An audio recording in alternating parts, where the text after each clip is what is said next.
The desert remembered everything. It remembered the blood, the fire, the screams that had echoed across the San Mateo Mountains on that June morning in 1875. Daniel Hartwell remembered too, though he wished the memories would fade like footprints in windblown sand.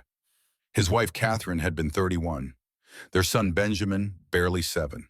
The Comancheros had come while Daniel was 3 days north tracking stolen horses for a rancher who paid in silver and asked no questions.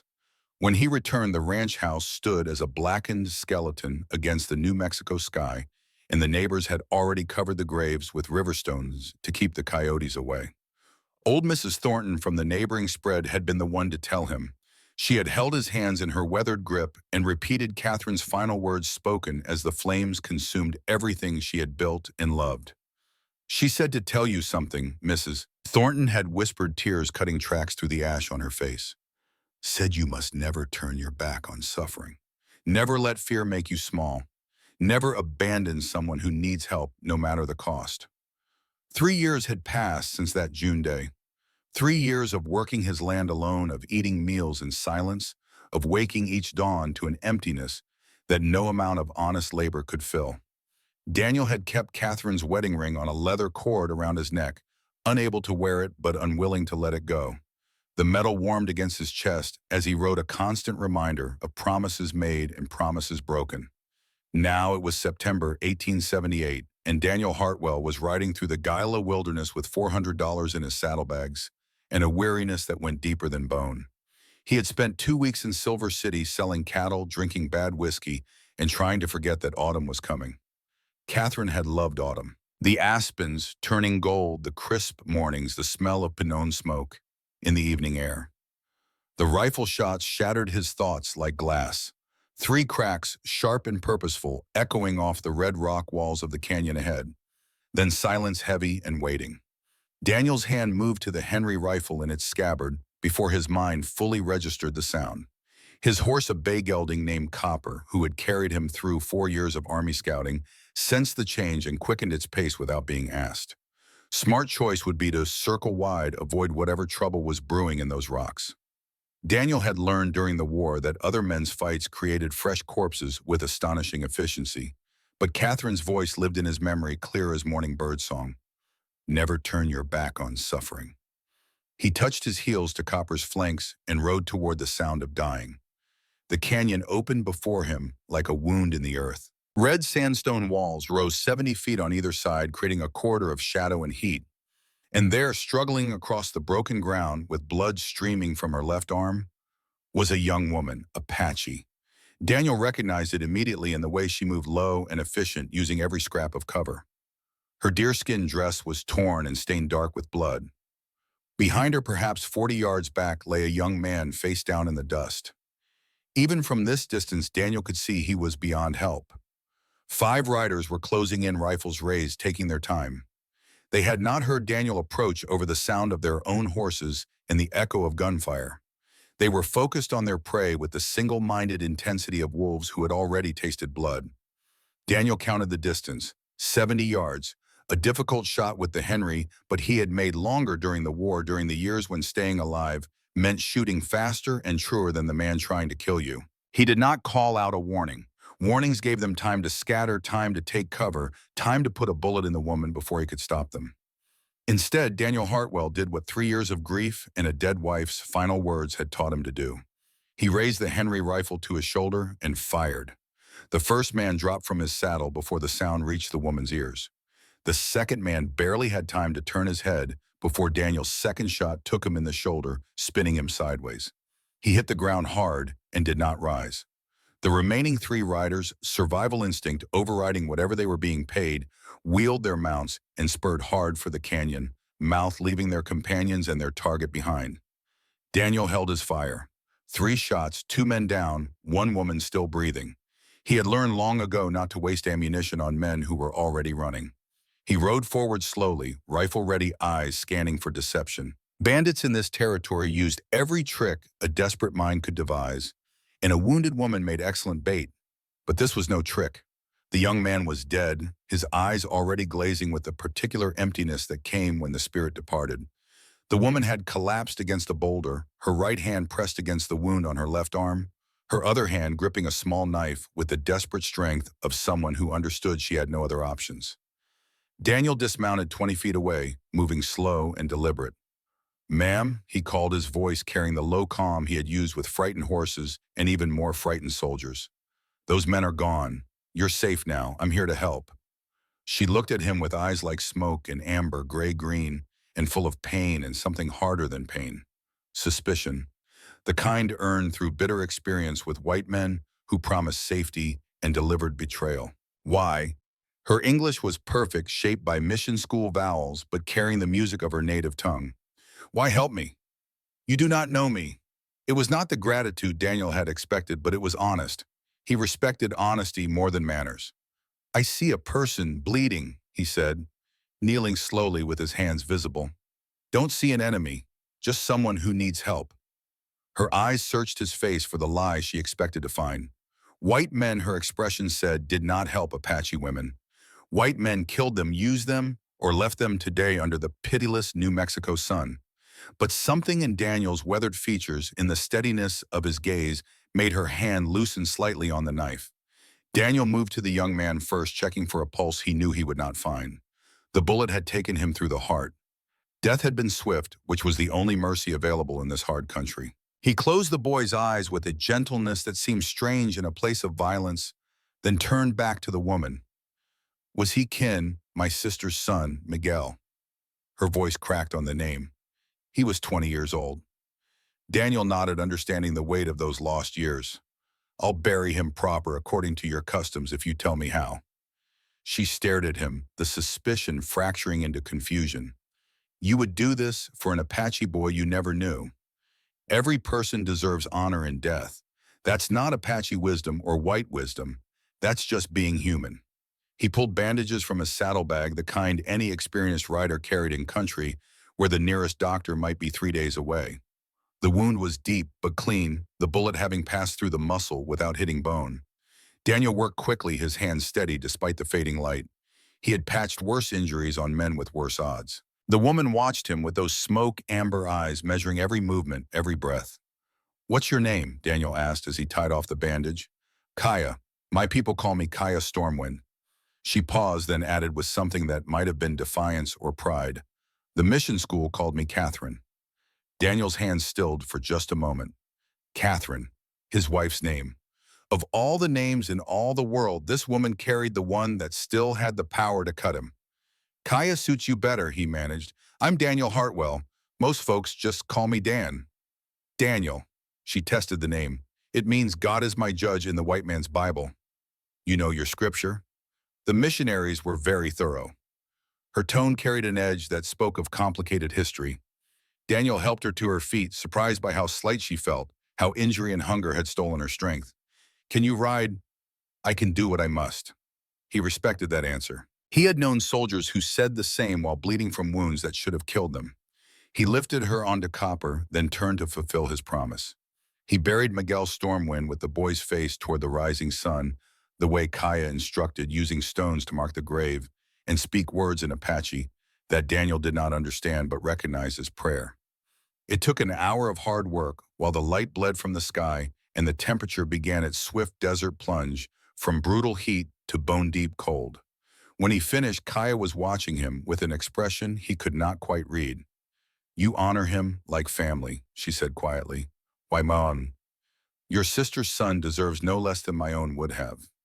Daniel swung up behind her in the saddle, careful not to jar her wounded arm. "There's an old miner's cabin about 8 miles northwest. We'll rest there tonight, tend that wound proper, and figure out what comes next come morning." "What comes next?" Kaya's voice carried bitter humor. "White men tried to kill me today. You saved me. Tomorrow different white men will try again. Not if I can help it." The words came out harder than Daniel intended, carrying the weight of a promise he had not quite meant to make, but would not take back. "I said you're safe. I meant it." They rode in silence as night fell over the Gila wilderness. A white rancher and a mescalero Apache woman bound together by violence and an accidental mercy. Behind them, 2 bodies lay in the dust, one buried with honor, one left for the crows. Ahead, 8 miles of rocky trail led to shelter and whatever trust could be built between 2 people who had every reason to be enemies. And in Silver City, 40 miles to the south, a man named Harrison Blackwell was receiving a telegram that would change everything. His hired guns had failed. The Apache woman still lived, and a stranger had interfered. Blackwell crushed the telegram in his fist and smiled the cold smile of a man who had built an empire on other people's graves. If one group of killers failed, he would simply hire more. After all, he had not become the richest man in the territory by accepting defeat. The miner's cabin was exactly as Daniel remembered it, a lean-to of weathered planks built against a cliff face fronted by a rough stone chimney and barely large enough for two people and a small fire. The door hung crooked on leather hinges, and the roof showed gaps where shingles had blown away in winter storms. But it had four walls and shelter from the wind, and in this country, that was wealth. Daniel built a fire with practiced efficiency, coaxing flame from punk wood and dried moss. The warmth pushed back the desert night's sudden chill and brought color back to Kaya's pale cheeks. He set water to boil in a dented pot, then turned his attention to the jackrabbit he had shot during their ride, a lucky shot made while Kaya dozed against his back. The meat would be tough but nourishing, and nourishment mattered when the body was trying to heal. "You cook like my grandmother," Kaya said, watching him skin the rabbit with more care than speed. Slow and nervous, Daniel looked up, caught off guard, then saw the faint spark of humor in her eyes. Not quite a smile, but close enough to matter. "My wife used to say I cooked like I was afraid the food would fight back." He added the meat to the pot with wild onions he had gathered. "But nobody ever starved on my cooking." "Yet," Kaya said, and this time the smile almost reached her lips. It was a small moment, a fragment of normal conversation between two people sharing a fire.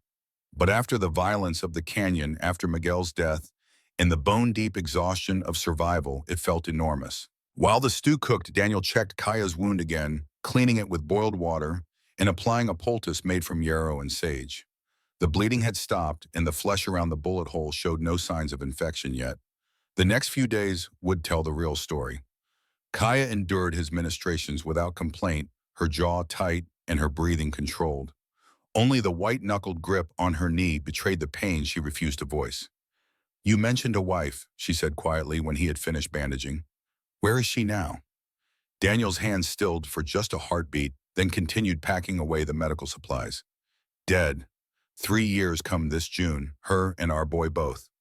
The words came easier than they once had, though the grief beneath them never really faded.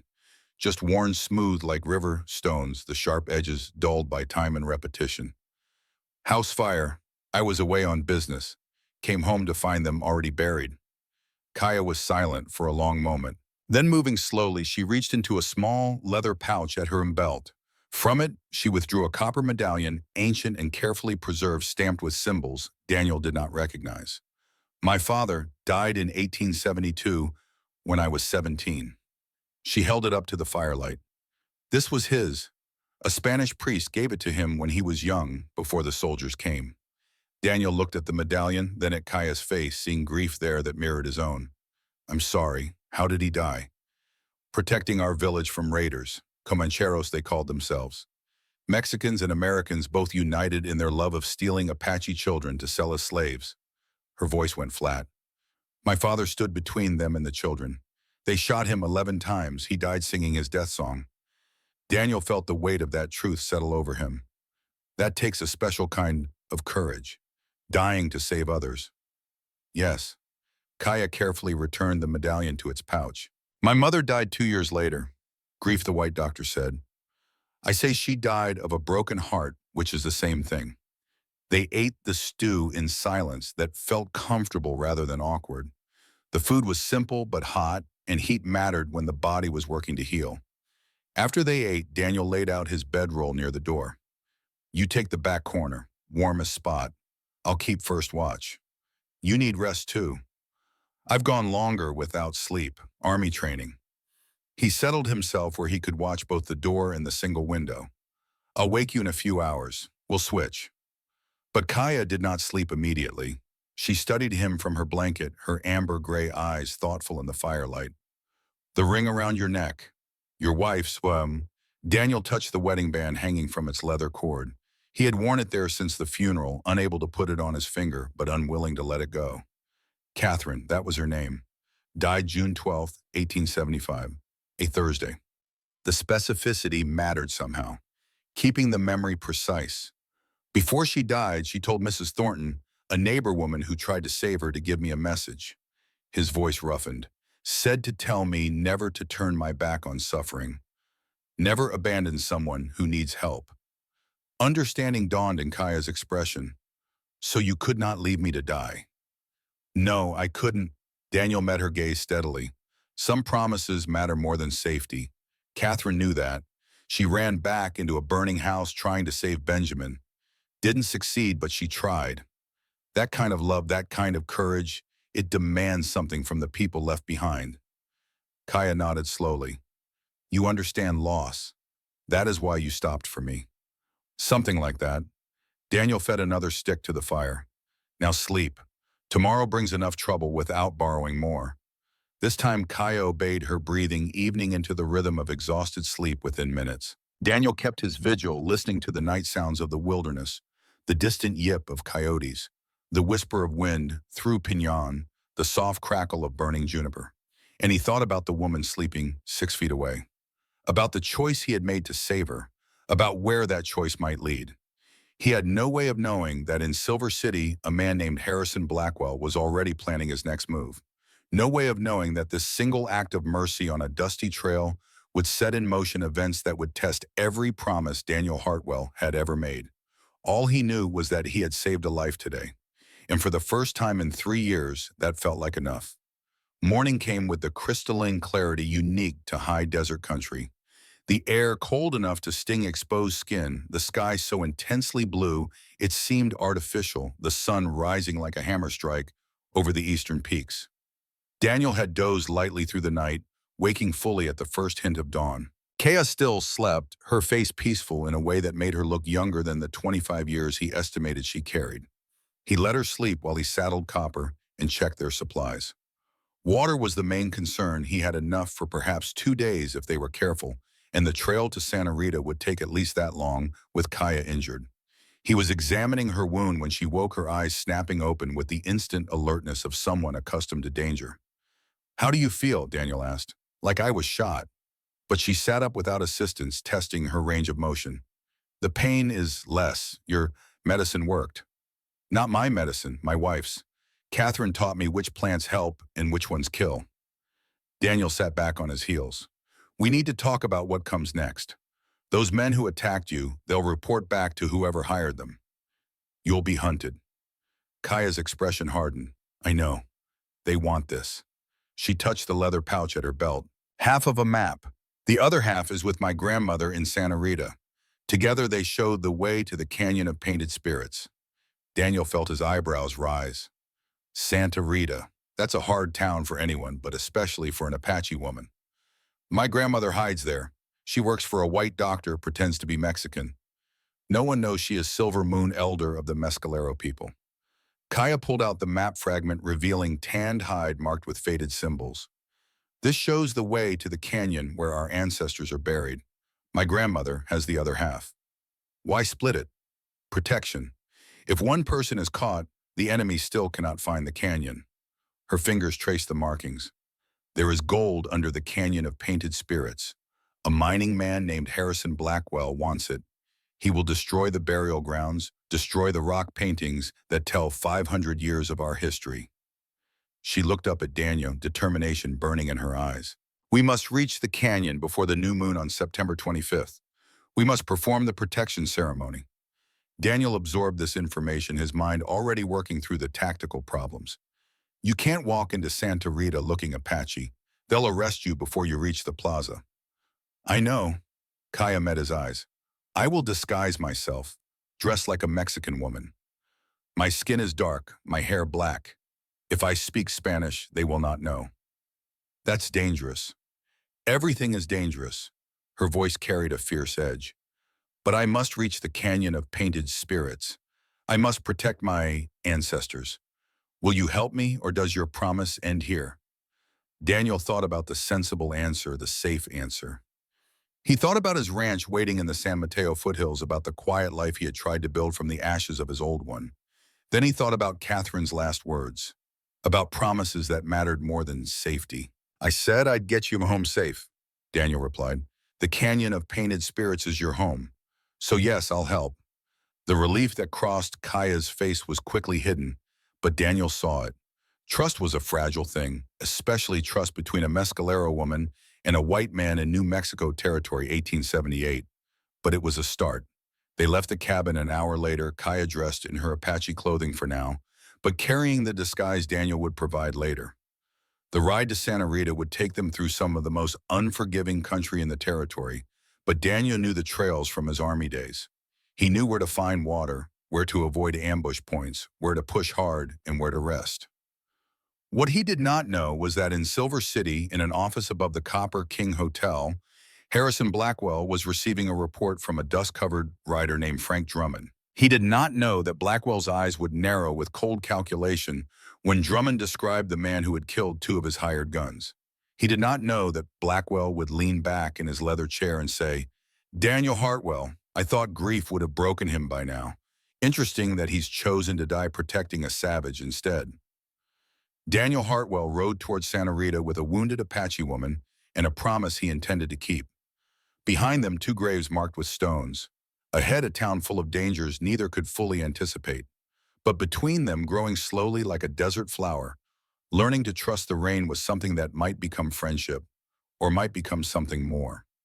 The sun climbed higher, the desert showed no mercy, and the story that would later be told around campfires and written in territorial histories was just beginning. The transformation happened at Willow Spring, 10 miles outside Santa Rita, where cottonwood trees offered shade and clear water, ran over smooth stones worn glass smooth by centuries of flow. Daniel had carried the dress in his saddlebag for 3 years, unable to discard it, but unable to look at it without pain cutting through his chest. Green calico with small white flowers, simple and practical, the kind Catherine had worn when working in the garden or feeding the chickens. Now he pulled it out and handed it to Kaya without ceremony. "It was my wife's," he said quietly. "She'd want it used to save a life." Kaya took the dress carefully as if it were made of cobweb instead of sturdy cotton. "I do not know how to wear this. The buttons, She gestured helplessly. "Buttons up the back. I'll help with those once you're in it." Daniel turned away to give her privacy. "The shawl goes over your shoulders, keeps the sun off. Take your time." Behind him he heard the rustle of fabric, a muttered curse in her native tongue, when she struggled with the unfamiliar garment. 5 minutes passed before she spoke again. "I cannot reach the buttons." Daniel turned slowly. Kaya stood with her back to him, the dress hanging loose, her dark hair freed from its traditional style, falling past her shoulders in waves that caught the sunlight. His hands were steady as he worked the buttons, though something in his chest tightened at the intimacy of the moment. Catherine had been the last person whose clothing he had fastened. The memory was sharp enough to draw blood. "There," he said when the last button was secured. "Now the shawl, and you're done." Kaya walked to the spring's edge and looked at her reflection in the still water. The woman looking back could have been Mexican or Spanish, certainly not Apache at first glance. But her eyes held a sadness Daniel recognized. "I look like someone else, like I have betrayed my people." "No," Daniel came to stand beside her. "You look like someone brave enough to survive. The clothes don't change who you are inside. Your ancestors would understand." She studied him for a long moment, searching for the lie. Finding none, something shifted in her expression. "You speak with wisdom. Your wife taught you well." "She tried. I was a slow learner." Daniel managed a small smile. "Ready to face Santa Rita. As ready as I will ever be." They rode into town at 2 in the afternoon when the September heat made most sensible people seek shade and cold beer. Santa Rita sprawled across a hillside like a promise, half-kept adobe buildings thrown up too fast to be beautiful, but solid enough to house the miners and merchants who had flooded in since the silver strikes of '74. Main Street throbbed with the particular energy of a boom town. Too much money chasing too much trouble. Daniel kept Kaya close as they navigated the crowded thoroughfare. Men looked because men always looked at a woman, but none looked twice. She was just another Mexican woman in a town full of them, notable only because she rode behind a hard-eyed rancher who clearly knew how to use the rifle tied to his saddle. They almost made it through without incident. Outside the Silver Dollar Saloon, 4 miners already drunk, despite the early hour, called out as they passed. "Hey, senorita pretty lady, where you from?" One of them bigger than the others, and meaner, added with a leer. She looks like one of them Apache squaws. Too pretty for a savage, though. Daniel stopped Copper with a word. His hand did not move toward his rifle. Did not need to. His eyes did all the threatening necessary. The lady is my cousin from Chihuahua. You got a problem with that? The big miner saw something in Daniel's face that made him reconsider his bravado. Maybe the scar on Daniel's right hand visible where it gripped the reins. Maybe the way he sat his horse like he was born to it. Maybe just the cold certainty in his voice. No problem, mister. No problem at all. Before Daniel could respond, Kaya spoke in flawless Spanish, her accent perfect northern Mexico. Gracias, primo. Estos hombres están muy ruidosos pero inofensivos. Thank you, cousin. These men are very loud but harmless. The miners lost interest immediately. Just another Mexican woman with an overprotective relative. They turned back to their bottle and Daniel rode on. You speak Spanish, he asked quietly when they were out of earshot. I was a translator at Fort Stanton for 3 years. English, Spanish, and Mescalero. I learned young that words are weapons too. You're smarter than I gave you credit for. Most white men make that mistake. Dr. William Graves' house sat on the quiet end of Silver Street, whitewashed adobe, with a blue door and a hand-painted sign advertising his services as physician and surgeon. Daniel had known William for 4 years, ever since the doctor had treated a knife wound. Daniel took breaking up a saloon fight he had no stake in. Good men were rare enough in the territory that Daniel made a point of remembering them. He knocked 3 times evenly spaced. The door opened to reveal Dr. Graves, 48 years old, with silver-shot hair and the permanent stoop of someone who spent too much time bent over patients. His expression went from polite inquiry to surprise to concern in the space of a heartbeat. Daniel, good Lord, I heard you'd left the territory. What brings you to... His eyes flicked to Kaya and stopped. Recognition flickered across his face, quickly hidden. Come in. Quickly. Inside, the house smelled of carbolic acid and coffee. A woman appeared from the kitchen, wiping flour-dusted hands on her apron. Sarah Graves, 45, with kind eyes and the capable hands of someone who had birthed babies and set bones with equal competence. She took one look at Kaya and her hand flew to her mouth. Kaya Stormwind from Fort Stanton. Kaya's composure cracked. Tears spilled down her cheeks as she whispered, Mrs. Sarah, you remember me. Remember you, child? I taught you English for 3 years. Of course I remember. Sarah crossed the room and pulled Kaya into a careful embrace, mindful of the wounded arm. Oh, sweetheart, what happened? Miguel is dead, my sister's son. He was 20 years old. Sarah held her tighter. I'm so sorry, so very sorry. The reunion was interrupted by urgent knocking at the back door. William looked through the window and his face went pale. 4 armed men, one of them is Frank Drummond. Daniel knew the name. Frank Drummond had been in the Army 3rd Cavalry until he was dishonorably discharged in '73 for brutality during a raid on a Mescalero camp. The kind of man who gave soldiers a bad name and slept soundly doing it. Sarah moved fast. She pushed Kaya toward a door concealed behind a bookshelf. Cellar. Now, William, get her down there. She turned to Daniel. You sit into the parlor. Read the newspaper. Look bored. Daniel obeyed, settling into a chair with a copy of the Santa Rita Gazette spread before him. His heart hammered against his ribs, but his hands were steady. They had called him Steady Dan in the Army. The nickname had never been more literal. William opened the door. Gentlemen, how can I help you? Drummond pushed past without invitation, his 3 companions following. He was 40, built like a bull, with a scar running from temple to jaw, and eyes like dirty ice. Those eyes swept the room and stopped on Daniel. Hartwell. Drummond's voice scraped like a rusty blade. Been a while since the Army days. Drummond. Daniel did not stand, did not lower the newspaper. Heard you got yourself discharged. War crimes, wasn't it, killing women and children? Red mottled Drummond's cheeks. Always thought you were better than the rest of us. That's why they busted you down to private when you refused orders. I refused to shoot children.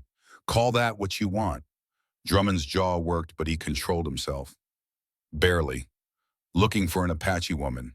Mid-20s, wounded in the left arm. You seen her, Apache woman in Santa Rita? Daniel let disbelief color his voice. They'd hang her before she made it to the plaza. I've seen miners and Mexicans, no Apache. Drummond's eyes narrowed. He turned slowly, examining the parlor with professional thoroughness. Daniel could see him cataloging details, searching for proof. His gaze snagged on something, and Daniel's stomach clenched. On the kitchen table, barely visible through the doorway, sat a small woven basket. A patchwork decorated with traditional geometric patterns, the kind of thing that would be impossible to explain away. But Sarah was already moving, picking up the basket with easy familiarity. "Oh, you mean this patient gave it to me. Sweet Mexican woman. She makes these to sell. Beautiful work, isn't it?" Drummond stared at the basket, then at Sarah, then back at the basket. Daniel could see him weighing the story, looking for holes. Finally, he grunted. "Blackwell's offering $2,000 for the Apache woman. $3,000 for anyone hiding her. You sure you haven't seen anyone matching that description?" Daniel stood now, rising to his full height. He had 3 inches on Drummond and used them, moving into the other man's space with deliberate intent. "I said no, you calling me a liar?" For 10 heartbeats, neither man moved. Drummond's hand drifted toward his gun. Daniel did not react, just stood there with the kind of calm that came from knowing he could draw and fire before Drummond cleared leather. "Steady, Dan." The nickname was a promise. Drummond broke first. "Fine, but I'm leaving a man outside to watch the house. If you're lying, Hartwell, I'll know. Watch all you want, won't change the truth." After they left, Daniel let out a breath that he had not realized he was holding. William emerged from the cellar, his face grave. "That was too close." "Too close," Daniel agreed. He looked at Sarah. "Thank you. That was quick thinking. I've had practice lying to dangerous men." Sarah's smile held no humor. "Comes with living in Santa Rita." They descended to the cellar where Kaya sat with an elderly mescalero woman who could only be Silver Moon.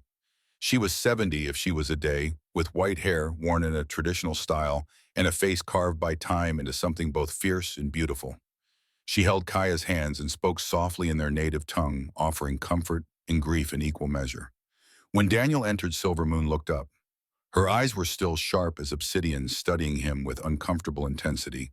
Then she spoke in heavily accented but clear English. "You are the one they called Steady Dan, the soldier who would not kill women." Daniel felt surprise ripple through him. "How do you know that?" "We remember the names of soldiers who showed mercy. There were not many." She stood a gesture of respect. "You saved my granddaughter's granddaughter. For this you have my gratitude." Daniel felt strangely humbled. "I did what anyone should do. But most do not."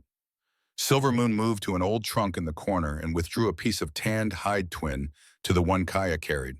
When placed together, they formed a complete map showing landmarks and trails Daniel did not recognize. "This shows the way to the Canyon of Painted Spirits," Silver Moon explained, "where our people were born 500 years ago, where our history is painted on stone. Harrison Blackwell wants the gold beneath it. He will destroy everything to get it." Daniel studied the map.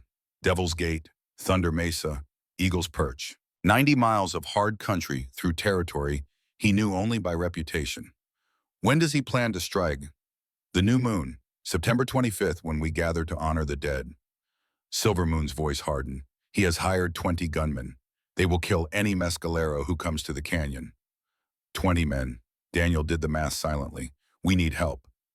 "My people are there," Kia said. 15 warriors wait at Thunder Mesa. I sent a smoke signal last night from Mrs. Graves' roof." Daniel looked at her with new respect. "You planned ahead. I am not foolish enough to face 20 guns with only hope and courage." Kaya's smile was grim. "But 15 Apache warriors, plus whoever you can gather, that is better odds." William cleared his throat. "Marshal John Mason is a good man. He'll help if you give him evidence of Blackwell's crimes." "I have no evidence." "But I do." Everyone turned. In the cellar doorway stood a man Daniel had not noticed before. 55 years old, thin as a whip, with the ink-stained fingers of someone who spent his life pushing a pen. "My name is Robert Pierce. I was Harrison Blackwell's accountant until 2 days ago." He held up a leather portfolio. "I kept copies of everything, including the payment he made in June of 1875 for work at the Hartwell Ranch. $800 paid to a man named Silas Cross with a note that said, 'For Discourage and G.'" The room went silent. Daniel felt his vision narrow, his hearing compressed to a single point. What did you say Blackwell ordered the fire that killed your wife and son? Robert's voice shook. Cross and his men were supposed to just burn the barn, scare you into selling. But they were drunk. The fire spread. I found the receipt in his files.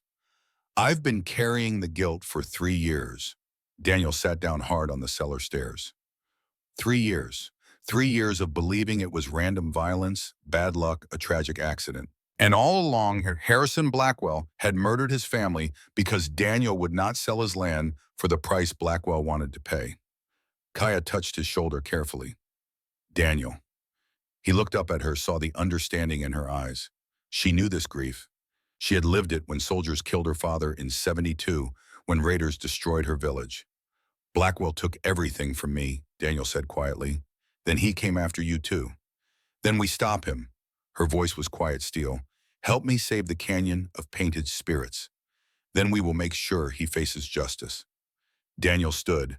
The grief was still there, would always be there. But beneath it ran a current of purpose that felt clean and right. Catherine's last words echoed in his memory. Never turn your back on suffering. She would not want him to abandon Kaya for revenge. She would want him to save lives, first settle accounts second. All right, he looked at Robert. You'll testify? Yes. I can't carry this guilt anymore. Good. Daniel turned to William. Can you get Marshal Mason here quietly? I can. 20 minutes later, John Mason sat in the grave's cellar examining Robert's documents. The marshal was 58 with a silver beard and the patient demeanor of a man who had learned that justice moves slowly but arrived eventually. This is enough to arrest Blackwell, Mason said finally, but he's got 20 hired guns. My 3 deputies can't match that.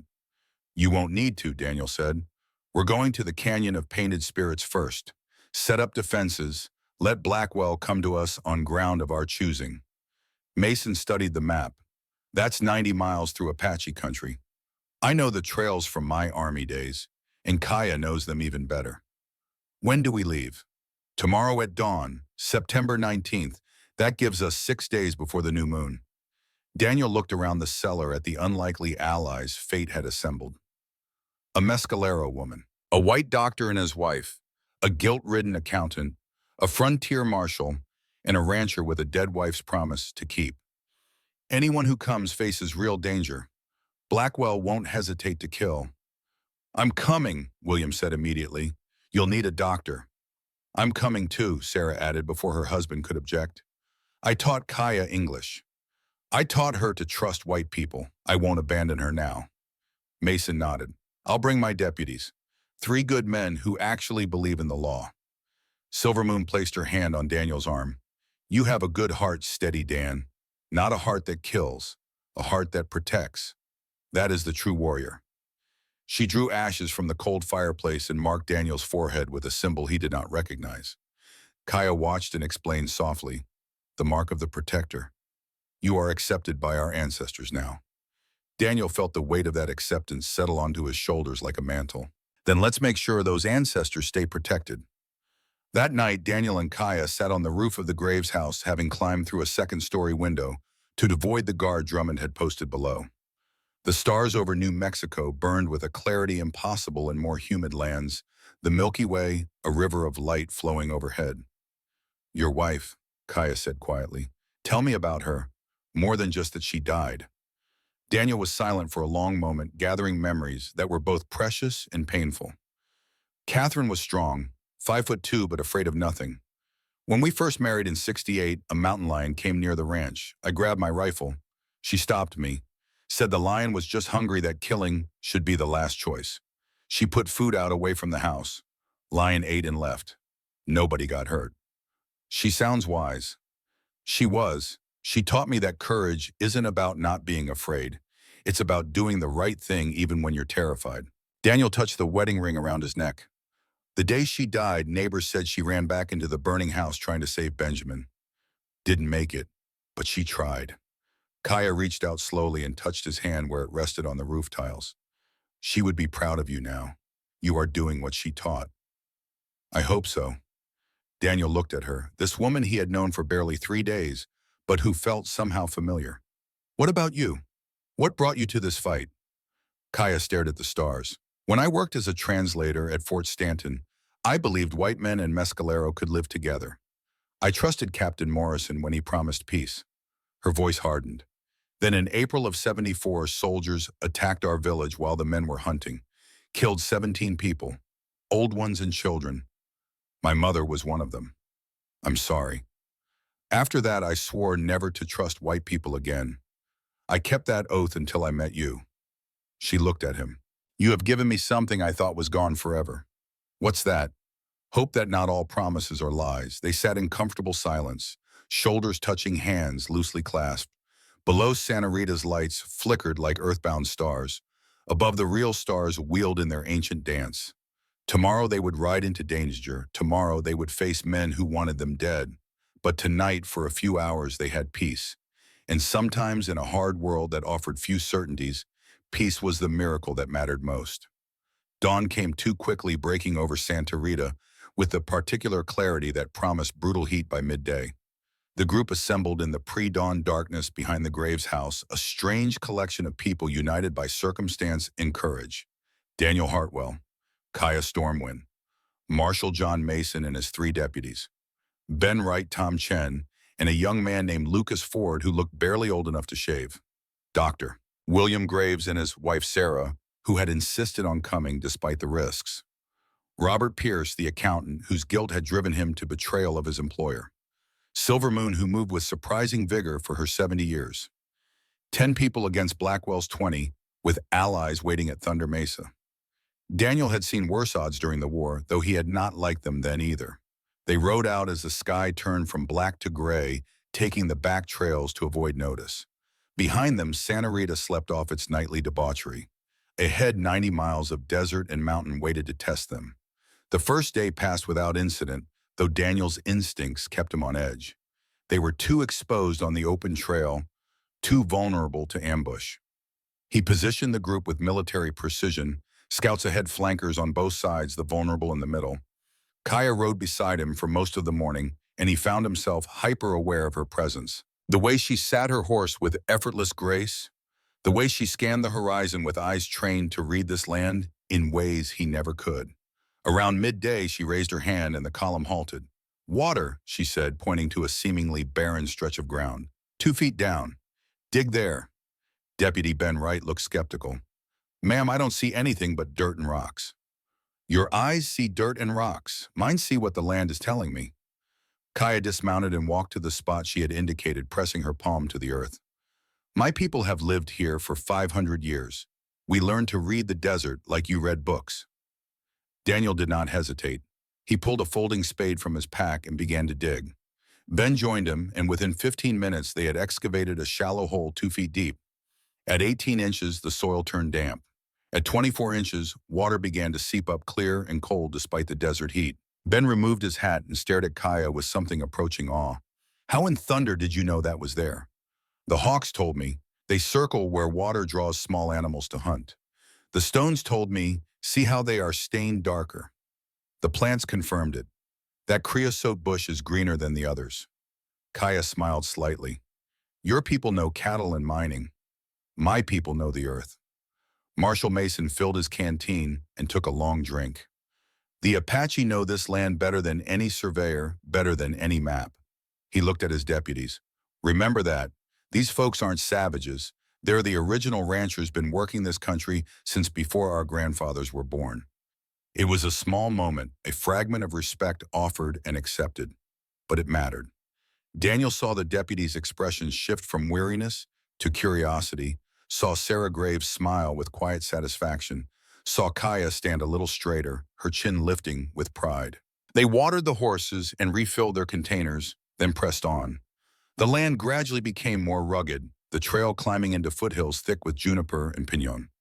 During a brief rest stop in the shade of a red rock outcropping, Kaya showed the group how to make trail bread, a simple mixture of cornmeal, honey, and ground seeds that could be cooked quickly on hot stones. Young Lucas Ford tried to replicate her technique and produce something that looked like charcoal and smelled worse. Kaya examined his effort with exaggerated seriousness. Perhaps you should focus on your shooting. Cooking may not be your gift. Lucas laughed, a sound of genuine amusement rather than embarrassment. Yes, ma'am, though I'm not much of a shot either. Then perhaps you should practice both. But Kaya was smiling and the rest of the group joined in the laughter. It was the first light moment since leaving Santa Rita and it broke some of the tension that had been building. Daniel watched from a few yards away, noting how Kaya was becoming part of the group rather than just the person they were protecting. The deputies were learning words in Mescalero Shishaj for chilled Yaatie for hello. Dr. Graves was asking about medicinal plants.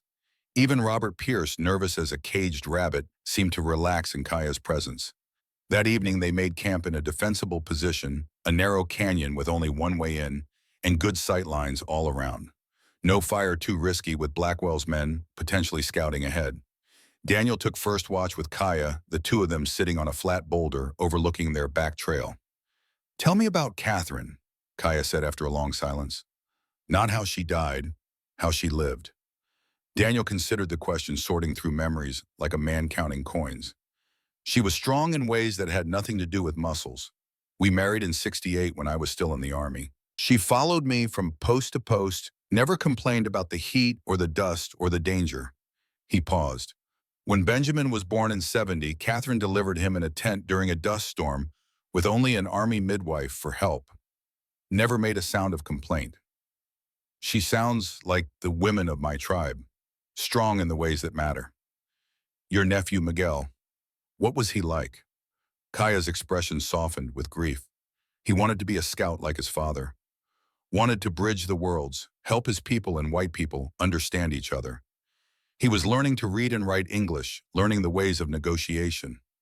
Her voice roughened. "He was going to make a difference. Now he never will." Daniel reached out and took her hand, their fingers interlacing naturally. "I'm sorry, that kind of potential, lost it's a wound that never fully heals. You understand. That is why you do not leave me to my grief alone." They sat in silence after that, hands joined, watching stars emerge in the darkening sky. The desert night brought cold that seemed impossible after the day's brutal heat, but their clasped hands created a small warmth between them. 200 yards away, hidden behind a ridge, one of Blackwell's scouts watched through a telescope. He had been tracking the group since they left Santa Rita, staying far enough back to avoid detection. Now he counted heads, noted the Apache woman, recognized the distinctive profile of Daniel Hartwell. Information Blackwell would pay well to receive. The scout withdrew silently and rode hard for Thunder Mesa, where Blackwell's main force was camped. He would reach them by dawn with news that would shape the coming battle. But Daniel and Kaya knew nothing of this yet. They sat under the stars, two people from different worlds, finding common ground in shared grief and growing affection. The future would bring violence and hard choices. But for this moment, they had peace. The second day's ride brought them to Thunder Mesa by late morning. The landmark was impossible to miss, a massive flat-topped mountain rising from the desert floor like an altar to ancient gods. Erosion had carved the red sandstone into layers that caught the light differently, creating the illusion of movement when clouds passed overhead. It was sacred to the Mescalero, a meeting place and marker on trails used for centuries. As they approached, 15 Apache warriors materialized from behind the rocks, with the fluid silence of men who had spent their lives hunting in country that punished mistakes. They were armed with a mix of rifles, bows, and traditional weapons, and every one of them looked capable of using those weapons with deadly efficiency. The leader stepped forward, and Daniel recognized the type, even if he did not know the man. A warrior in his prime, 35 or so, with scars that told stories of battles survived. He wore deerskin leggings and a vest decorated with traditional patterns, his chest bare despite the morning chill. His hair hung long and black, bound with a strip of leather. His eyes were hard as the mesa stone above them. "Kaya," the warrior's voice carried natural authority. "Granddaughter of Silver Moon, why do you bring white men to our meeting place?" Keika dismounted and walked forward without hesitation. She spoke in rapid Mescalero, and Daniel caught only fragments. His name, the words for save and promise. The warrior's expression did not soften, but something shifted in his stance. Finally, Kaya switched to English. "Naichi, these men fight with us. They protect the canyon of painted spirits. Daniel Hartwell saved my life when Blackwell's men would have killed me." Naichi's gaze locked on Daniel with uncomfortable intensity. "Hartwell, I have heard this name. In '73, you refused to participate in a raid on our winter camp. The other soldiers called you coward. You were punished.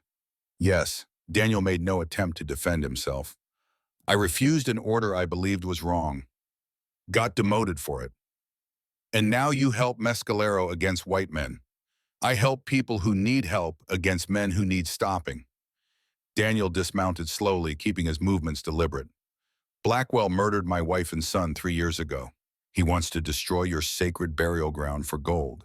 That makes him my enemy as much as yours. Nietzsche studied him for a long moment, then did something unexpected.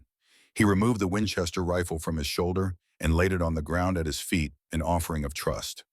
Daniel understood the gesture immediately. He removed his own Henry rifle and placed it beside Nietzsche's. Two rifles side by side in the dust weapons, set aside in favor of alliance. You speak our language, Nietzsche asked. A little, enough to show respect. Daniel spoke carefully in Mescalero, the words unpracticed but sincere. We come in honor, not for war, to fight beside you. Nietzsche's expression shifted, surprise breaking through the warrior mask. A white man who admits weakness and asks to learn him. That is rare to eat. He picked up both rifles and handed Daniel's back to him. You may fight with us, but if you betray us, I will kill you myself. Fair enough. Daniel extended his hand, and after a moment's hesitation, Nietzsche gripped it. The warrior's handshake could have crushed stone. The tension broke.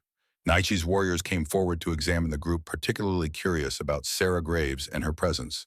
One of the younger warriors, barely 20, spoke to Kaya in rapid Apache. She translated for the group. He asked why a white woman comes to fight. He says women should stay safe in towns. Sarah bristled. You tell that young man that I've delivered babies in blizzards, stitched knife wounds by lamplight, and once talked down a drunk miner who was pointing a loaded shotgun at my husband. I'm not here to be safe. I'm here to do what's right. When Kaya translated, the young warrior looked impressed and slightly chastened. Nietzsche laughed, a sound like rocks grinding. The white woman has warrior spirit. Good. We will need all the warriors we can find. They made camp at Thunder Mesa, combining supplies and sharing information. The Apache warriors contributed fresh venison from a deer they had killed that morning. The settlers shared coffee and cornmeal. Slowly, carefully, two groups who had every historical reason to distrust each other began to function as a unit. That night, as the combined force of 25 people sat around carefully hidden fires, Nietzsche approached Daniel. I have something to tell you, words you should carry. Daniel looked up from the coffee he was nursing. I'm listening. Nietzsche sat cross-legged across the fire, his scarred face serious in the flickering light. In my language, we have a saying. The greatest warrior is not the one who kills the most enemies. The greatest warrior is the one who protects the most people. He paused, letting the words settle. You could have ridden past Kaya, left her to die, saved yourself the danger of helping her. But you did not. That is the mark of a true warrior. The words hit Daniel harder than expected. All his life he had measured himself against army standards where success meant body counts and territory taken. The idea that protection mattered more than victory felt revolutionary and strangely comforting. Thank you, Daniel said quietly. That means more than you know. It is truth. Remember it when the fighting comes, because fighting will come soon. Nietzsche was right to be concerned. At that exact moment, 70 miles to the southwest, Frank Drummond was reporting to Harrison Blackwell in their camp at Devil's Gate. 20 hired guns sprawled around fires, cleaning weapons and drinking whiskey. These were hard men, the kind who killed for money and slept soundly afterward. Blackwell sat on a wooden crate, smoking a cigar and studying a map spread across a camp table. He was 45, dressed well despite the rough camp, his face wearing the expression of a man doing calculations. When Drummond approached, Blackwell did not look up. Report. Scout came back 2 hours ago. Hartwell and the Apache woman are at Thunder Mesa with about 25 people total. Mixed group looks like Marshall Mason, some deputies, that doctor from Santa Rita, and 15 Apache warriors. 25 against our 20. Blackwell drew on his cigar. I don't like those odds. We could hire more men. No time. They'll reach the Canyon of Painted Spirits in 3 days. We need to be there first. Blackwell finally looked up, his eyes cold and calculating. Change of plans.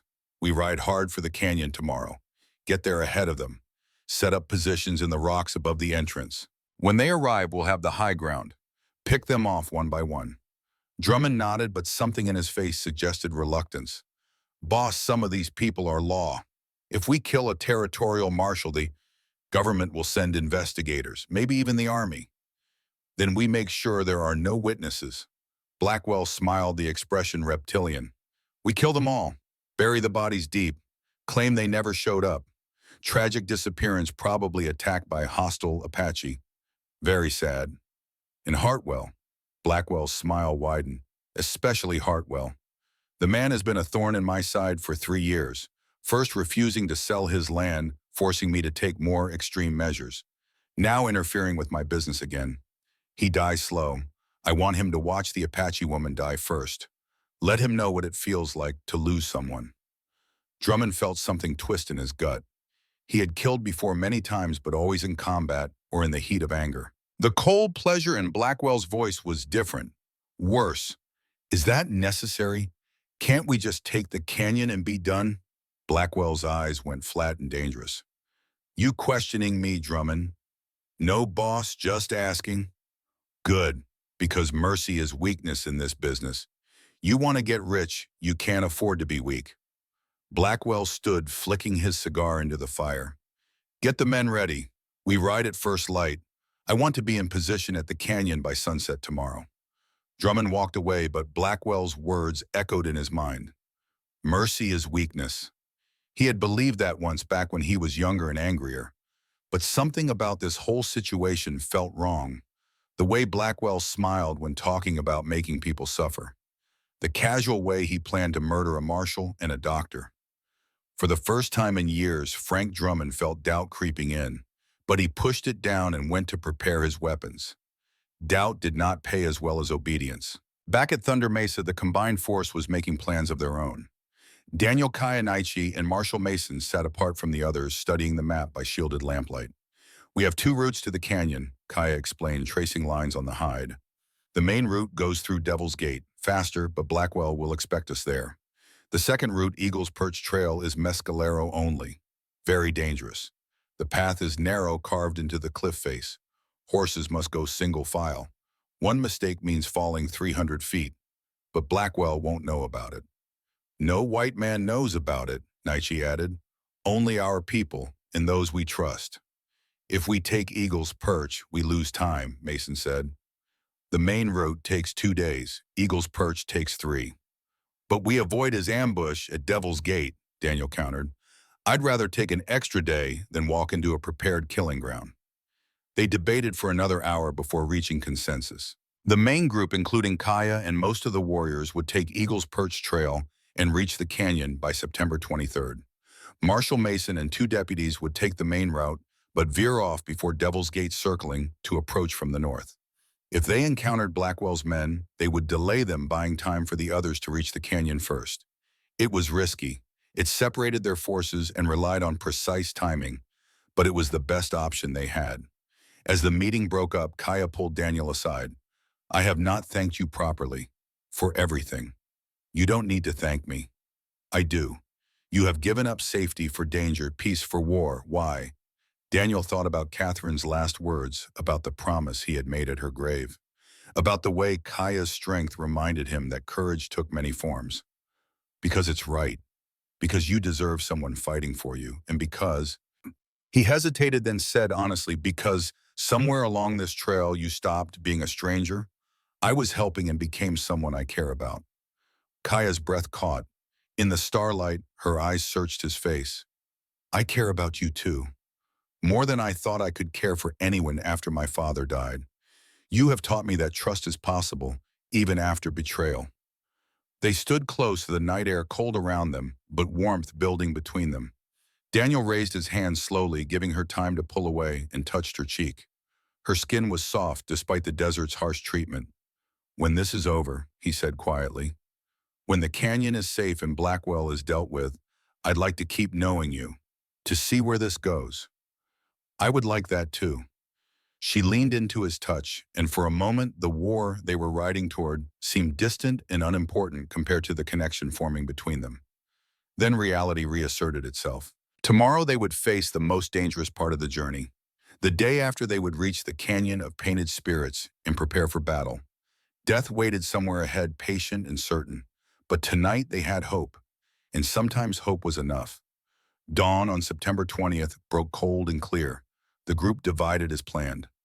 Marshal Mason deputies Wright and Chen, plus 2 Apache scouts, headed northwest toward the main trail. The rest, 20 people total, prepared for Eagle's Perch Trail. Before they parted, Mason pulled Daniel aside. "If we don't make it through, if Blackwell's men are too many, you get to that canyon and protect it. That's the mission. Not revenge, not settling scores. Protection." "Understood." Daniel gripped the marshal's hand. "You be careful out there. Your wife's waiting for you back in Santa Rita. Same goes for you and that Apache woman. I've got eyes, I see how you look at each other." Mason's weathered face creased in a slight smile. "Don't throw away a chance at happiness because you're too busy being noble." The two groups rode in opposite directions, each carrying hope that the other would survive. Daniel led his group eastward, following Naichi and 3 Apache warriors who knew Eagle's Perch Trail intimately. The path started innocuously enough, a wide track through scrub brush and scattered boulders. But within 3 hours it began to climb. The trail narrowed. The ground fell away to the right, revealing a drop that made Daniel's stomach clench. 300 feet down, maybe more, to a tumble of rocks that would grind bones to powder. The path itself, barely 3 feet wide, clung to the cliff face like a scar. "Single file," Naichi called back. "Watch your horse's feet. If they slip, do not try to save them. Let them go. Your life matters more." It was brutal advice, but necessary. They strung out along the trail, each rider 20 feet behind the one ahead, moving at a pace that felt agonizingly slow. The sun climbed higher, turning the rock face into a radiator that baked them from both sides. An hour into the climb, disaster struck. One of the pack horses carrying water and ammunition lost its footing on a patch of loose scree. The animal scrambled hooves, scraping stone, then slid sideways off the trail. It fell without sound, tumbling end over end until it hit the rocks below with an impact that echoed up the cliff face like a gunshot. Sarah Graves, riding directly behind, where the horse had been pressed, herself against the rock wall, her face white as milk. "Sarah," William called from 3 riders back. "Are you hurt?" "No, just terrified." Her voice shook but held steady. "Keep moving. Standing still won't make this better."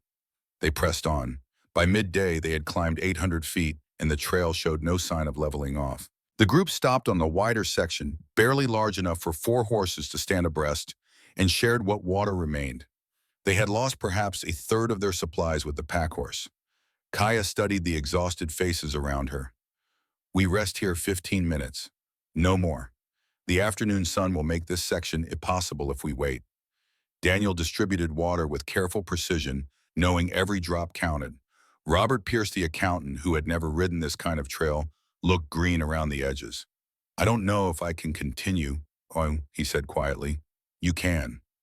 Kaya's voice was firm but kind, because going back is just as dangerous as going forward. And forward leads somewhere. You are stronger than you believe. Robert looked at her and found something in her eyes that steadied him and nodded. "All right, forward then."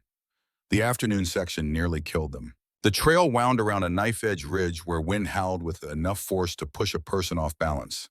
Riders had to dismount and lead their horses, trusting hooves to find purchase on stone that seemed smooth as glass.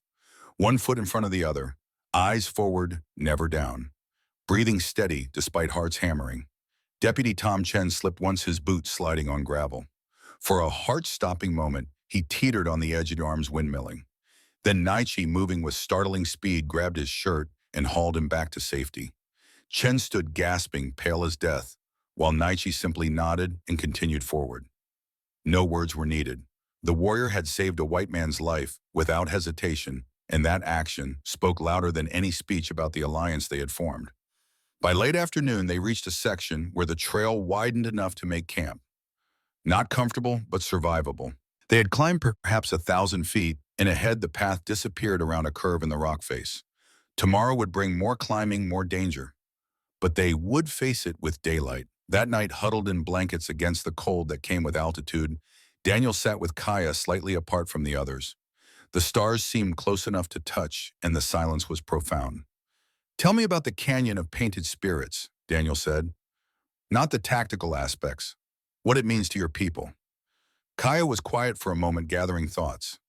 500 years ago, maybe more, the first mescalero came to that canyon. The elders say it was a time of war and migration tribes moving and fighting for territory. Our ancestors found the canyon and knew it was special. She pulled her blanket tighter. The spring water has power. It heals sickness, cleanses spirits.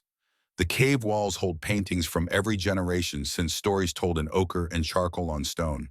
When someone dies, we add their story to the walls.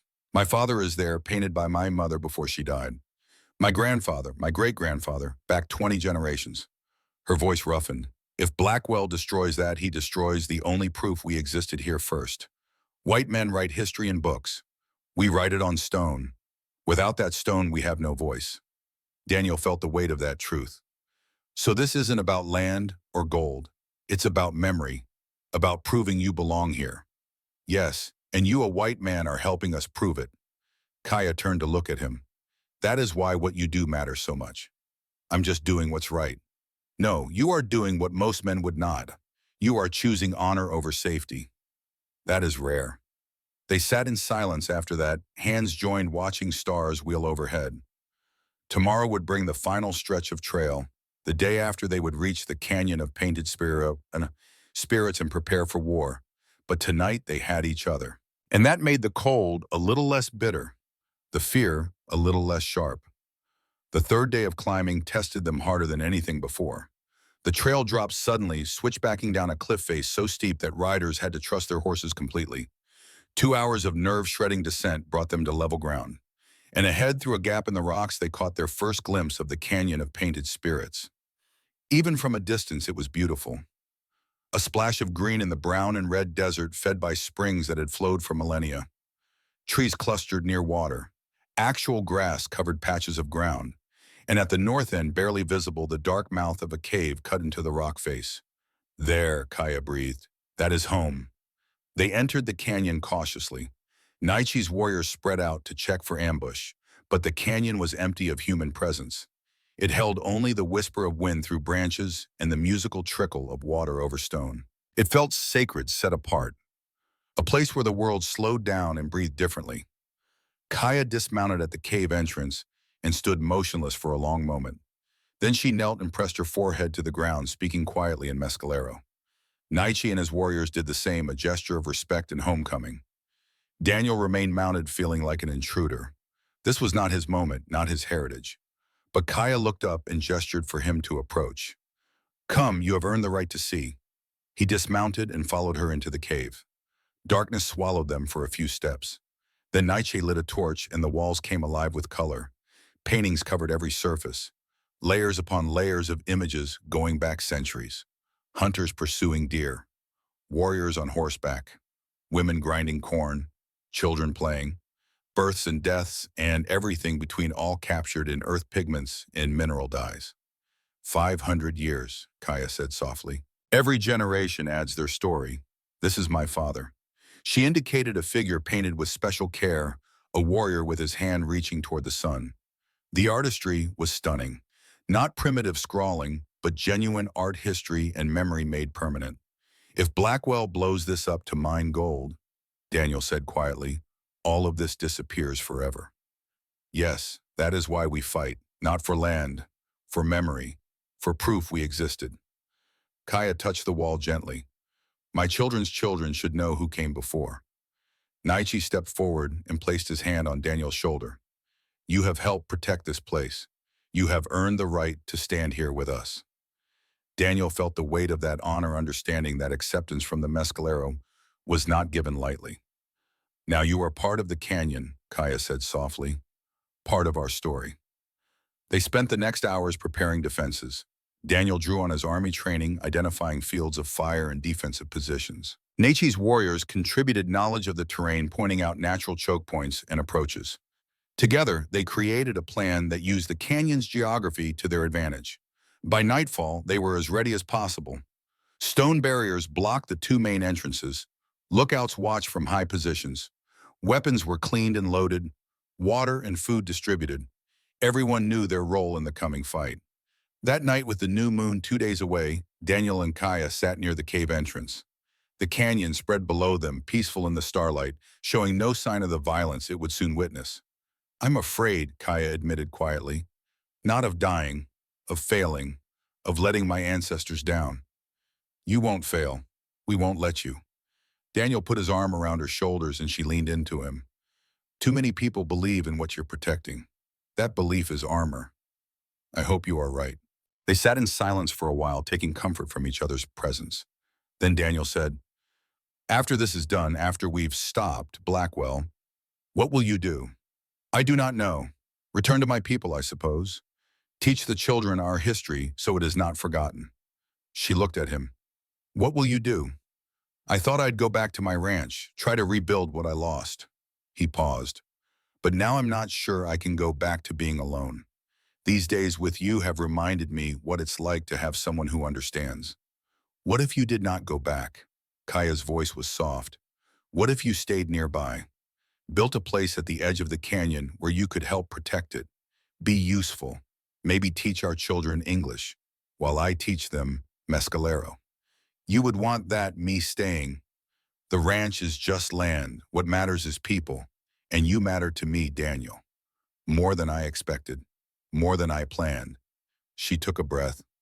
I'm not ready to say goodbye when this is over. Neither am I. He kissed her, then soft and careful, a promise more than passion. She rose up to meet him, her hand sliding to the back of his neck, and for a moment the world fell away. When they finally parted, both were breathing hard. For now, Kaya whispered, this moment is enough. Tomorrow would bring Marshall Mason and his group or news of their failure. The day after, the new moon would rise and Blackwell would come with his 20 killers. But tonight, in the canyon of painted spirits under the stars, two people who had started as strangers had found something worth fighting for beyond duty or promise or revenge. They had found each other. And sometimes in a hard world that offered few certainties, that was the miracle that mattered most. Marshal John Mason and his group arrived at the Canyon of Painted Spirits just after dawn on September 23rd, riding hard and looking like they had survived something terrible. Mason had a blood-soaked bandage wrapped around his left arm. Deputy Wright sported a black eye and split lip. Of the two Apache scouts who had gone with them, only one returned, his shoulder wrapped in makeshift cloth. What happened? Daniel asked, helping Mason dismount. Ran into Blackwell's advanced scouts at Devil's Gate. 7 men. We drove them off, but Red Cloud took a bullet to the chest. Died before we could get him to cover. Mason grimaced. We slowed them down, killed 3 wounded too. But Blackwell knows we're here now. He'll come at us with everything. Dr. Graves was already moving forward with his medical bag. Let me see that arm. While Graves worked on the wounded, Mason pulled Daniel and Naichi aside. Blackwell's got 20 men, maybe more if he hired additional guns. They're camped 15 miles west, waiting for nightfall. Plans to hit us after dark use the confusion. We'll be ready, Daniel said, mentally reviewing their defensive positions. How much time? Sunset's around 7, full dark by 8. I'd expect them around 9 gives them time to get into position. Naichi nodded grimly. Let them come, this is our land. We know every stone, every shadow. The white men will be blind in darkness. We will not. They spent the day fortifying positions and preparing for assault. Daniel positioned shooters on the high rocks overlooking the canyon entrances, giving them clear fields of fire. Naichi's warriors rigged tripwires and false paths designed to funnel attackers into killing zones. Sarah and Robert, who had proven surprisingly steady under pressure, prepared medical supplies and extra ammunition. Kaya spent 2 hours in the cave performing ceremonies Daniel did not fully understand but respected. When she emerged, her face held calm determination. The ancestors are with us, she announced. They will guide our hands and strengthen our hearts. At 3 in the afternoon, a single rider appeared on the western rim. He carried a white flag, the universal symbol of truce. Daniel recognized Frank Drummond even at distance. I'll go talk to him, Daniel said. Not alone, Mason said, checking his pistol. That's suicide. In the end, Daniel, Mason, and Naichi walked out to meet Drummond, who had dismounted and stood with his hands visible and empty. Up close, the man looked different than in Santa Rita.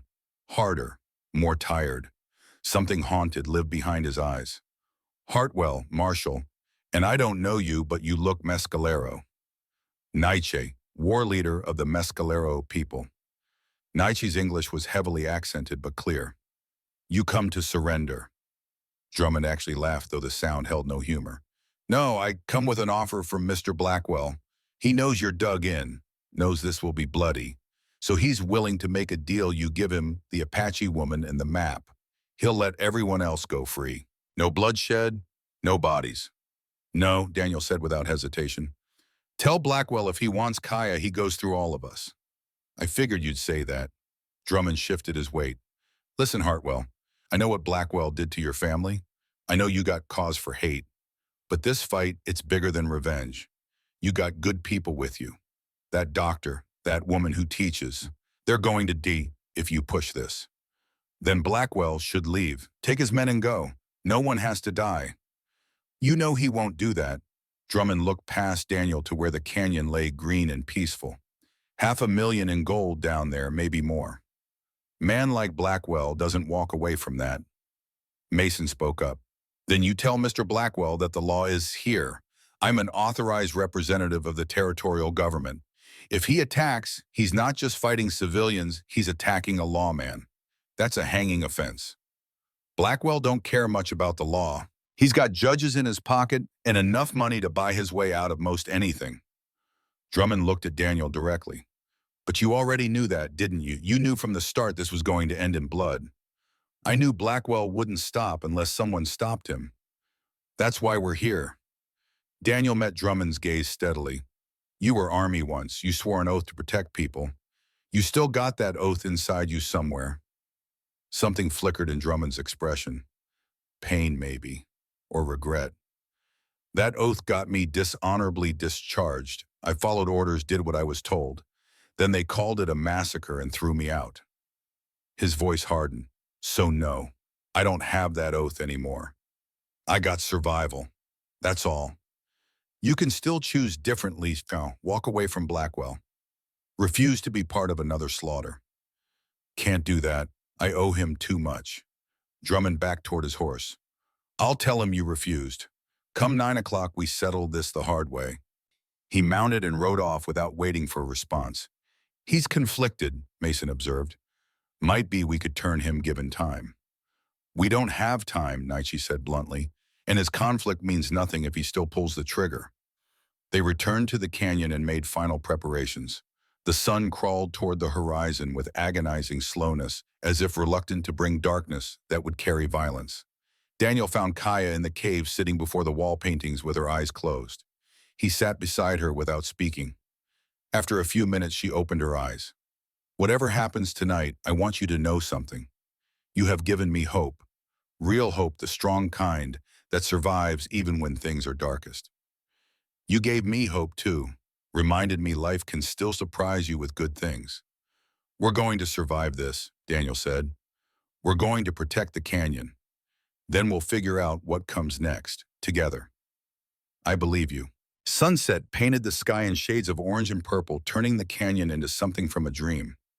Then darkness fell swift and complete.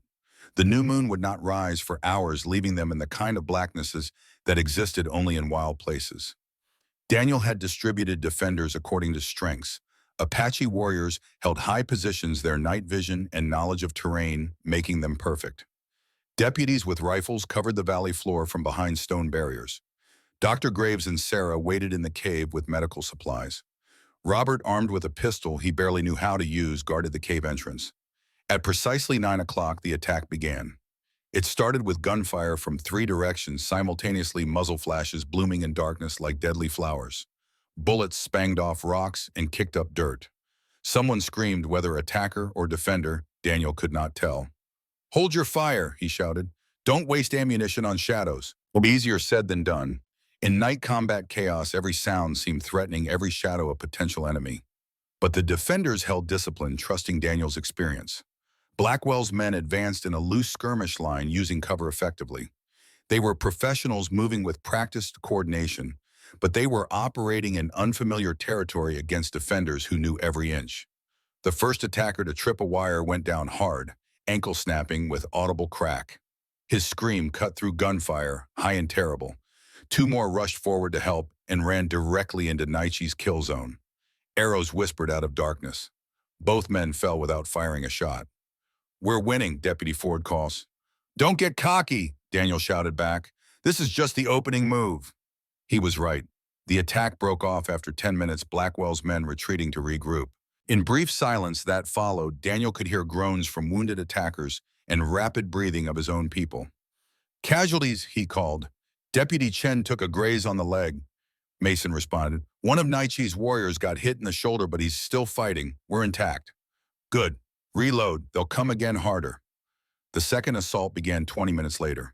This time, Blackwell concentrated forces on a single point, trying to overwhelm through sheer numbers. 10 men rushed the eastern entrance, laying down covering fire. It nearly worked. The defenders at that position found themselves pinned. Daniel and Kaya, rushing from their positions, hit the attackers from the flank. Daniel's Henry spoke 6 times in rapid succession.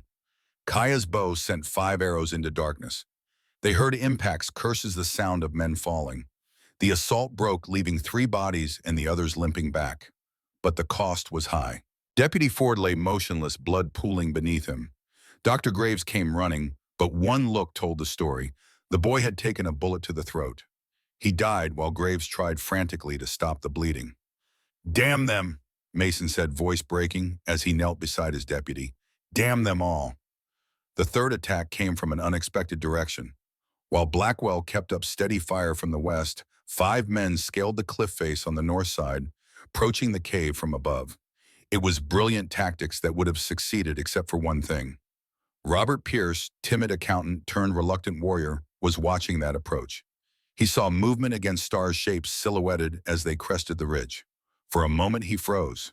Then he thought about the paintings in the cave behind him, about Kaya's determination, about the simple fact that running accomplished nothing except his own death.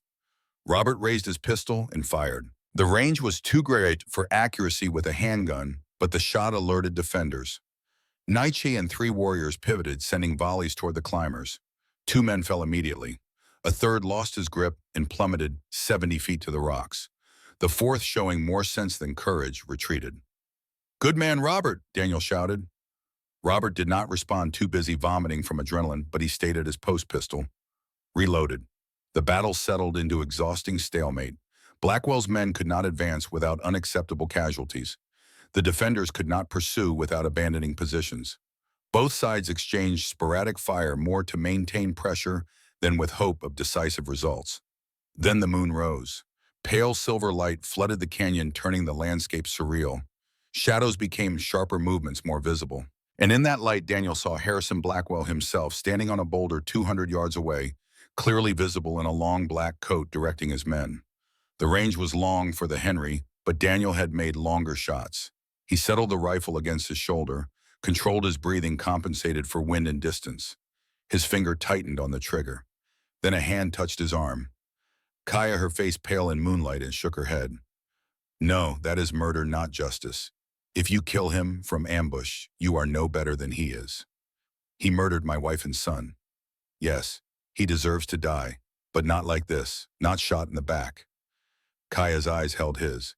You told me Catherine taught you about courage, about doing right things, even when hard. Killing Blackwell this way is easy. Facing him is hard. Daniel held her gaze for a long moment, then slowly lowered the rifle. She was right. Catherine would not want him to win through assassination. All right, he said quietly. We do it your way. He stood, making himself visible, and shouted across the valley. Blackwell, this is Daniel Hartwell. I know what you did to my family. I'm giving you one chance. Surrender. Face trial. Let the law decide. Blackwell's laughter echoed across rocks, cruel and mocking. The law, I own the judge. I own half the politicians. The law is whatever I say it is. Not anymore. Mason stepped into view beside Daniel. I'm a territorial lawman with jurisdiction. I'm placing you under arrest for murder, conspiracy, and attempted theft. Surrender now, and maybe you don't hang. You're a fool, Mason. This canyon is worth $500,000. You think I'll let it go because some broken-down marshal waves a badge? Blackwell pulled a pistol. I'll make you a counteroffer, $50,000 to any man who brings me Hartwell's head and the Apache woman alive. Silence fell. 50,000 was more money than most men would see in a lifetime. Then from among Blackwell's men a voice spoke. Frank Drummond. No, Blackwell turned. What did you say? I said no.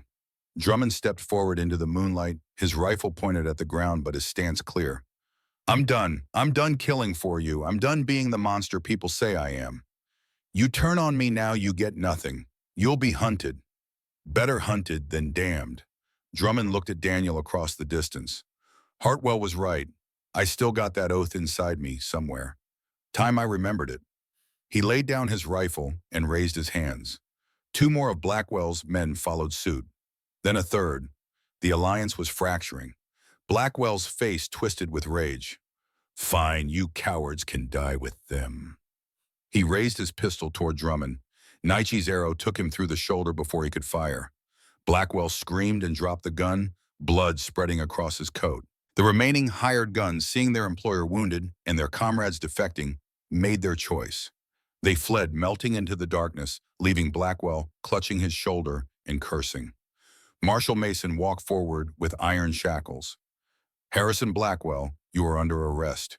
You have the right to remain silent, though I doubt you will.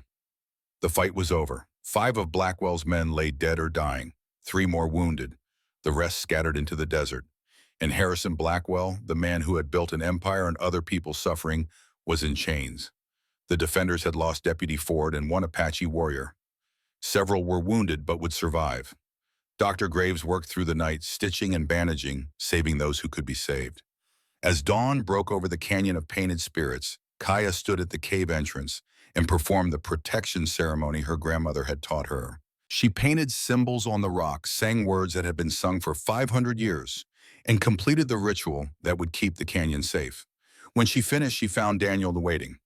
We did it, she said. We protected the ancestors. You did it, I just helped. No, we did it together. 3 days later, they rode into Santa Rita with Blackwell in custody. The town turned out to watch the man who had terrorized them led through the streets in chains. Robert Pierce's testimony, combined with Marshal Mason's evidence and the sworn statements of Frank Drummond and the other defectors, built a case so solid even Blackwell's money could not break it. The trial lasted 5 days. Harrison Blackwell was found guilty of murder conspiracy, attempted murder, and a dozen other charges. The judge sentenced him to 30 years in territorial prison. As he was led from the courtroom, Blackwell looked at Daniel one last time. There was no remorse in his eyes, only hatred. But Daniel met his gaze steadily and felt nothing but pity. Catherine would be proud. 6 months later, on a spring morning when wildflowers bloomed across the high desert, a small wedding took place at the edge of the canyon of painted spirits. Daniel Hartwell and Kaya Stormwind stood before their community mescalero, in white united in celebration and promised to love and honor each other, to stand together through whatever came. Silver Moon officiated, speaking words in both English and mescalero.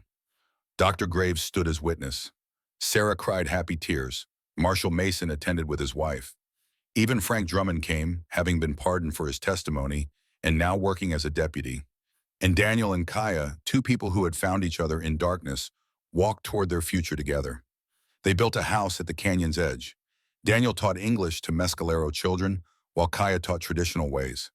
They became a bridge between worlds, just as her father had been. 3 years later, they had a daughter. They named her Catherine after Daniel's wife, who had taught him never to turn his back on suffering, and a son they named Miguel after Kaya's nephew, who had died too young.